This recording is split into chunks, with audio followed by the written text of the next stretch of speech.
올해 4월에서 6월까지, 즉 2분기 일본 경제 성장률은 1.5%를 기록했습니다. 우리나라가 0.6% 성장한 것과 비교하면 2배 가까이 높은 수치인데, 앞서 1분기 성장률 역시 일본이 0.9%로 우리나라의 3배에 달했습니다. 이 추세가 계속되면 올해 일본의 성장률은 6%까지 나올 수도 있다는 계산이어서 25년 만에 한국을 추월하게 됩니다. 한국, 중국, 일본 가운데 만년 꼴찌였던 일본이 이젠 선두 자리로 치고 나가게 됐습니다. 경제 성장을 견인한 1등 공신은 역시 자동차 수출입니다. 올해 상반기에만 202만 대를 수출했는데 작년과 비교하면 17%나 급증했습니다. 여기에 외국인 관광객도 꾸준히 늘었습니다. 상반기 일본을 찾은 외국인은 1,070만 명으로 관광 산업도 코로나 이전 수준을 회복하며 성장을 견인했습니다. 雇用所得環境が改善する下で、各種政策の効果もあって、緩やかな回復が続くことが期待をされているところであります。 호황의 열쇠는 엔화 약세였습니다. 1달러당 140엔을 돌파하면서 수출 경쟁력이 높아졌고, 외국인 여행객들도 값싼 엔화를 쫓아 일본으로 몰렸습니다. 외국의 투자도 몰려 주식시장도 호황을 누리고 있습니다. 니케이 지수는 올 들어 30% 이상 급등하며 33년 만에 최고치를 돌파했고, 일본 경제가 잃어버린 30년에서 벗어날 수 있다는 기대도 높아졌습니다. 그러나 엔화 약세의 부작용으로 일본 국민들은 성장의 단맛을 누리지 못하고 있습니다. 엔화 가치가 떨어진 만큼 수입 물가가 올랐고, 이 때문에 식품 소비, 가전 소비 등 민간 소비가 크게 줄었기 때문입니다. 도쿄에서 MBC 뉴스 현영준입니다. 일본행 항공편 체크인 카운터에 긴 줄이 늘어섰습니다. 방학 동안에 이제 시간이 남으니까는 여행 가려고. 일본이 제일 가깝고 지금 엔화가 싸가지고. 엔화가 떨어진 영향도 분명히 있어서 선물이나 그런 거 사기에도 부담이 좀 적어서 선택하게 되었어요. 올해 4월까지 일본을 찾은 한국인은 206만 명을 넘겨 지난해보다 125배나 늘었습니다. 특히 엔저 영향이 컸습니다. 지난 4월까지도 100엔에 1,000원 안팎 끼던 엔화 값은 오늘 오전 한때 100엔당 897.49원까지 떨어져 8년 만에 가장 낮은 수준을 기록했습니다. 미국과 유럽 등 대부분이 돈줄을 죄는 통화 긴축 기조를 이어가고 있는데, 일본만 반대로 완화 정책을 고수하고 있기 때문입니다. 일본은행은 지난 16일에도 단기금리를 마이너스 0.1%로 장기금리에 해당하는 10년물 국채금리를 0% 수준으로 유지하기로 했습니다. 일본 중앙은행은 사실 기존의 스탠스에서 거의 변화가 없단 말이에요. 통화 공급을 적극적으로 하는 정책을 유지를 하고 있기 때문에 엔화가 쌀 때 미리 바꿔두자는 사람도 늘었습니다. 지난달 국내 4대 시중은행에서 엔화 환전 액수는 301억 엔을 넘겨 1년 전보다 5배 가까이 늘었습니다. 일본 주식 투자 수요도 늘어 지난달 국내 투자자들은 일본 주식 약 439억 6천만 원어치를 순매수했습니다. 하지만 일본의 통화정책 기조가 언제든 바뀔 수 있어 주의해야 합니다.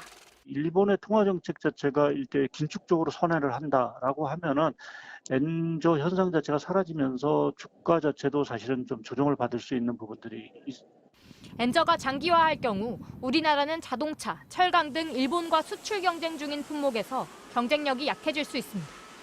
또 일본으로 나가는 한국인 관광객이 너무 늘어 경상수지가 나빠질 우려도 나옵니다. MBC 뉴스 고재민입니다. 국제통화기금 IMF가 올해 우리나라 경제 성장률 전망치를 또 낮췄습니다. 5번 연속 하향 조정인데요. 세계 주요국의 전망치는 일제히 올라가면서 우리만 부진에서 벗어나지 못하고 있다는 우려가 나옵니다. 뉴욕에서 강나림 특파원입니다. IMF가 현지 시간 25일 발표한 세계 경제 전망에서 올해 우리나라 성장률을 1.4%로 전망했습니다. 3개월 전 전망치 1.5%에서 0.1%포인트 내린 겁니다. 작년 4월 2.9%였던 한국의 경제 성장률 전망치는 5차례 연속 하향 조정되면서 반토막으로 주저앉았습니다. 중국의 경제 활동이 완전히 살아나지 않은 데다 반도체 업황 회복세도 부진하기 때문이라는 분석입니다. 반면 미국과 일본 등 주요국을 비롯해 세계 경제 성장률 전망치는 일제히 올라갔습니다. IMF는 올해 세계 경제 성장률을 3%로 직전 전망치에서 0.2%포인트 상향 조정했습니다. 인플레이션이 예상보다 빠르게 하락해 긴축 통화 정책의 필요성이 줄어들었고 코로나19가 끝난 이후 내수가 다시 회복할 수 있다고 진단했습니다. We got some good news this time, a little bit of an upgrade in output growth. Global economy is proving a little bit more resilient. 미국의 올해 경제 성장률은 1.8%로 이전보다 0.2%포인트 상향 조정됐습니다.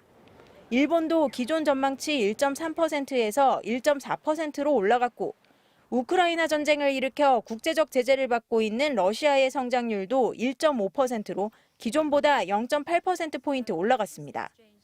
IMF는 세계 경제가 단기적으로 회복하고 있다면서도 우크라이나 전쟁 격화, 극심한 기후로 인해 다시 물가가 상승할 수 있다는 점은 위험 요인으로 지목했습니다. 또 2021년부터 시작된 인플레이션이 최종 단계에 진입했다면서도 명확한 냉각 신호를 보일 때까지 금리를 섣불리 완화하지 않는 것이 중요하다고 강조했습니다. 뉴욕에서 MBC 뉴스 강나림입니다. 중국 정부가 경기 회복을 위해서 총력을 기울이고 있지만 세계 주요 경제 기관들이 중국의 올해 경제 성장률 전망치를 줄줄이 내리고 있습니다. 업계 1위인 부동산 개발업체의 부도 위기가 금융권으로까지 확산되고 있는 상황에서 내수와 수출을 보여주는 모든 지표들이 총체적인 부진에 빠졌습니다. 베이징에서 이혜인 특파원이 취재했습니다. 베이징의 한 아파트 건설 현장. 중국 최대 부동산 개발업체 비구이위안이 짓고 있는 아파트입니다. 공사장 앞에는 대형 천막이 쳐져 있습니다. 이 아파트를 분양받은 사람들이 3개월 전부터 농성을 하고 있는 곳입니다. 이들은 인터뷰 요청에는 응하지 않았지만 비구이안의 위기설로 아파트 가격이 급락하자 환불을 요구하고 있는 것으로 알려졌습니다. 비구이위안의 총 부채는 255조 원, 건설 대금을 지급하지 못한 주택도 90만 채에 이르는 것으로 알려졌습니다. 이미 일부 채권 이자를 지급하지 못한 비구이위안은 최근 채권 상환의 불확실성이 크다는 공시로 위기설에 기름을 부었습니다. 위기는 금융권으로도 번지고 있습니다.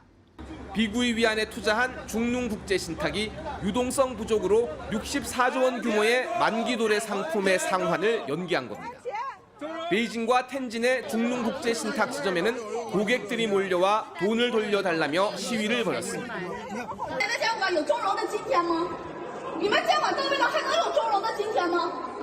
중국 경제의 더 큰 문제는 위드 코로나로의 전환에도 내수와 수출 모두 회복될 기미를 안 보인다는 겁니다. 내수를 보여주는 소매 판매 증가율은 지난달 2.5%로 시장 추정치 4.5%를 한참 밑돌았고 수출도 지난해 대비 14.5%나 줄었습니다. 주요 투자은행들도 올해 중국 경제 성장률 전망치를 줄줄이 낮추고 있습니다.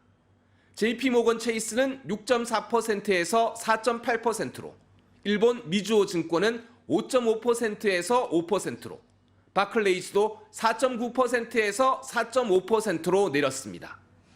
중국 정부는 현금 51조 원을 시장에 긴급 투입하는 등 경기 부양에 총력을 기울이고 있습니다. 하지만 국내 총생산의 25%를 차지하는 부동산 시장 위기에다 미국 주도의 대중국 규제로 수출 전망도 어둡다 보니 중국 경제가 장기 불황에 빠질 수 있다는 전망까지 나오고 있습니다. 베이징에서 MBC 뉴스 이혜인입니다.